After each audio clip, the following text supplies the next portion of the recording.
Candidates are revving up their campaigns as we inch closer to the primary election. Andrew White, a Democrat running for governor, filed to be on the ballot today. It comes on the heels of him releasing his platform priorities. White is the son of former Governor Mark White. He ran for the office back in 2018, but lost in the Democratic primary runoff to former Dallas County Sheriff Lupe Valdez.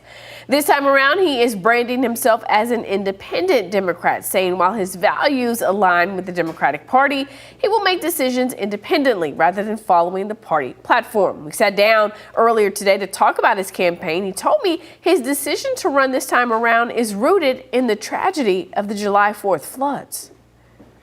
My wife and I woke up with some really scary text messages that morning. They didn't know where our son was. He was a counselor in one of the cabins right below Camp Mystic. What we found out later was that he and his 3 counselors woke up in the flood. The wall had caved down and there was 9 feet of water in their cabin. My son and his 3 friends, 3 or 4 of them were Eagle Scouts, swam 37-year-old boys into the rafters to save their lives. And they spent the whole night there with about this much air to breathe. We realized that, you know what, all of this didn't need to happen. That Kerr County had been asking for flood detection equipment for years. And Greg Abbott had said no. He didn't want to spend the money. This man, his interests are not our interests. And it was that day that I decided that I was going to run for governor, because we can't live like this anymore. Now, when I asked White about placing the blame for all of that on Governor Abbott alone, he said he blames all of the top leaders of the state. Now, White will face another candidate with experience running for this job, former Congressman Chris Bell. Bell became the newest candidate to join the race on Monday. Texas Democrats chose Bell as their candidate for governor back in 2006, but he lost that race to Rick Perry.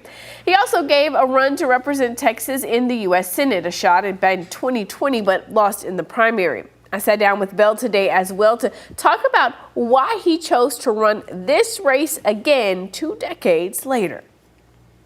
I think it's where I could have the greatest impact. I think it's where a lot of my ideas will be most needed and where people will really get excited, things that I want to do with education and affordability and opportunity and corruption.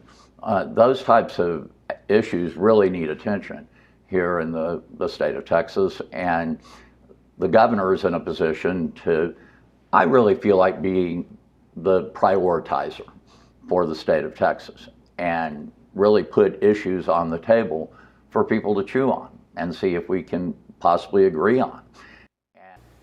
Bell and White are just half of the candidates vying for the Democratic Party's nomination in March. They'll face Austin State Representative Gina Hinojosa and retired firefighter and East Texas farmer Bobby Cole in the primary. You can watch more of my interviews with both of those candidates on Texas This Week this Sunday morning on KVUE News Daybreak at 8:40 a.m.